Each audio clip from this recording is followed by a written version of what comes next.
নমস্কার বন্ধুরা, আমি শ্রীপর্ণা রসে কষা বাঙালি চ্যানেলে সকলকে স্বাগত। আজ আপনাদেরকে মাছের মাথা দিয়ে মুড়িঘণ্ট করে দেখাবো। তার জন্য আমি একটা গোটা মাছের মাথাকে আগের থেকে ধুয়ে কেটে রেখেছি। এবার ওটাকে নুন হলুদ দিয়ে মাখিয়ে নেব। আমি মাছের মাথাটার মধ্যে হলুদ দিয়ে দিলাম। এবার নুন দিয়ে মাছের মাথাটাকে মাখিয়ে নেব। মাখিয়ে আমি 10 মিনিট রেখে দেবো। গোবিন্দভোগ চাল 200 গ্রাম নিয়েছি, সেটাকে আমি ধুয়ে আধ ঘন্টা আগে ভিজিয়ে রেখেছিলাম। মুড়িঘণ্ট করার জন্য আমি আদা, রসুন, টমেটো, পেঁয়াজ, কাঁচা লঙ্কা নিয়েছি। দেওয়ার জন্য আমি নিয়েছি 2টো শুকনো লঙ্কা, 2টো তেজপাতা, 3টে এলাচ, 3টে লবঙ্গ আর কিছুটা দারচিনি। কড়াটা গরম হয়ে গেছে, এবার আমি কিছু পরিমাণে তেল দিয়ে দেবো মাছের মাথাটা ভাজার জন্য।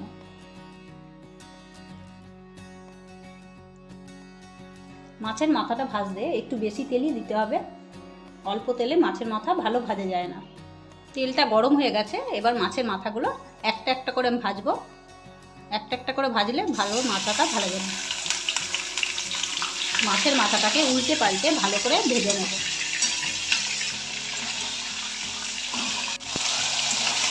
মাছের মাথাটা ভাজার সময় আমি ভেঙে নেব, যাতে মাথাটা ভালো করে ভাজা যায়। নাহলে মাথাটা ভালো করে না ভাজলে আঁশটানি গন্ধটা থেকে যাবে। মাথাটা আমার ভাজা হয়ে গেছে, এবার আমি একটা জায়গায় তুলে নেব।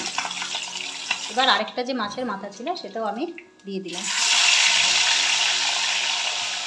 মাছের মাথাটা ভাজা হয়ে গেছে, এটাও আমি তুলে নিলাম।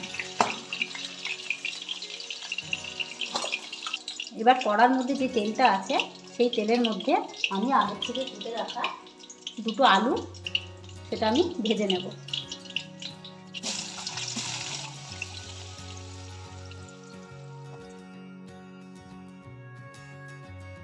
গেছে, এই যে আমি একটা বাটিতে তুলে রেখেছি। আমার বাটিতে রেখে দেওয়া এলাচ, দারচিনি, লবঙ্গ, তেজপাতা, শুকনো লঙ্কা সব দিয়ে দিলাম। এবার এগুলো একটু গরম হয়ে এলে আমি পেঁয়াজ কুচানোটা দিয়ে দেবো। আমি কুচিয়ে রাখা পেঁয়াজটাও দিয়ে দিলাম।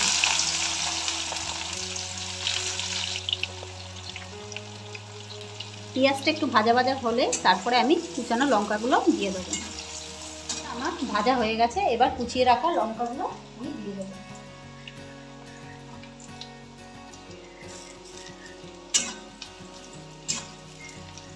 লঙ্কাগুলো দিয়ে নেড়ে চেড়ে আমি বেটে রাখা যে মশলাটা আছে সেটাও আমি দিয়ে দেবো।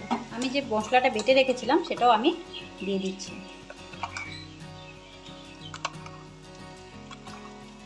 এবার আমি একে একে হলুদ গুঁড়ো, কুচিয়ে রাখা টমেটো, একটু লাল লঙ্কার গুঁড়ো দিয়ে দিলাম। দিয়ে এটাকে ভালো করে কষে নেব।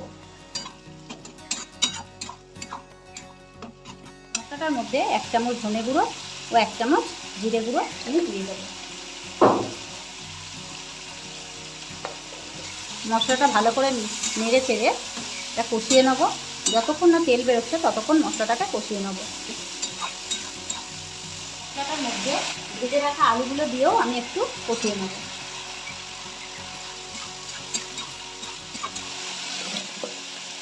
পরিমাণ মতো নুন দিয়ে দেবো। নুনটা যে যেরকম খান সেই রকমভাবে নুনটা দেবেন। কষা হয়ে গেছে, এবার চালটা দিয়েও আমি 2 মিনিট নেড়ে চেড়ে নেব। চালটা আমি দিয়ে দিচ্ছি। চালটা দিয়ে আমি 2 মিনিট মশলার সাথে কষিয়ে নেব, যাতে চালটার মধ্যে সুন্দরভাবে মশলার ফ্লেভারটা পাওয়া যায়।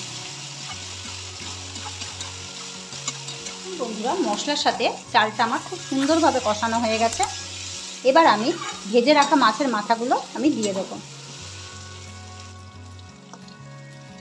ভেজে রাখা মাছের মাথাগুলো আমি দিয়ে দিলাম। আবারও আমি উল্টে পাল্টে এটা রান্না করে নেব। এবার আমি জলটা দিয়ে দিলাম। জল দিয়ে আমি 15 মিনিট কুক করে নেব।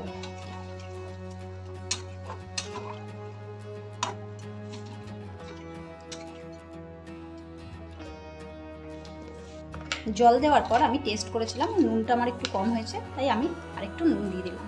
আমার মাছের মাথা দিয়ে মুড়িঘণ্ট কমপ্লিট। এর মধ্যে জিরে লঙ্কাগুলো ভেজে রেখেছিলাম, সেটা আমি অল্প করে দিয়ে দিলাম। উপর থেকে একটু গরম মশলা গুঁড়ো দিয়ে দিলাম। সামান্য পরিমাণে চিনি দিয়ে দেবো আর একটু ঘি দিয়ে দেবো। এবার নাড়িয়ে আমি এটাকে বন্ধ করে রেখে দেবো 10 মিনিট। 10 মিনিট পর আমি ফিরে আসি। বাটিতে নামিয়ে আমি 10 মিনিট পর ফিরে এলাম। আমার এই রেসিপিটি কমপ্লিট। যদি ভালো লেগে থাকে তাহলে লাইক, কমেন্টস ও সাবস্ক্রাইব করে দেবেন। দেখা হচ্ছে পরের ভিডিওতে অন্য আরেকটি রেসিপি নিয়ে।